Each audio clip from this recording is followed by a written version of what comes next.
La parole de Dieu est proclamée dans les assemblées. La même parole est écoutée dans le silence de la prière solitaire. Dans les deux cas, le circuit de la parole est précisément le même.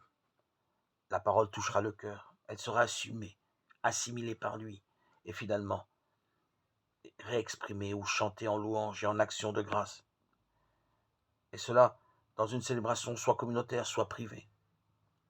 En l'une et l'autre célébration, les moments de silence jouent un rôle aussi important que l'écoute de la parole.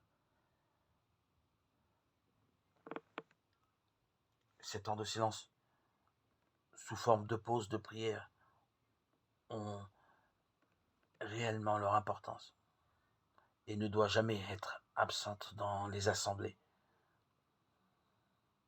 Il y a deux sortes de célébrations ou de liturgies qui se succèdent jour et nuit dans la vie d'un priant.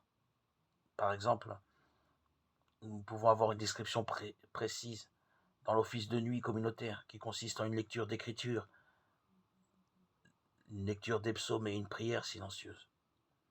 Après chaque psaume, toute la communauté se lève et comme un seul homme se prosterne à terre. Quelques instants seulement, car dans cette posture et à cette heure nocturne, le risque de s'endormir est spécialement grand. Ensuite, chacun se relève et, debout dans l'attitude classique d'autrefois, prolonge la prière silencieuse. À ce moment, le silence le plus absolu est de rigueur. Le moindre bruit inutile doit être évité. On ne peut même pas se moucher ni se racler la gorge. Cela jusqu'au signal de celui qui y préside. Alors, un des anciens à tour de rôle formule la prière, qui conclut un psaume et introduit le suivant.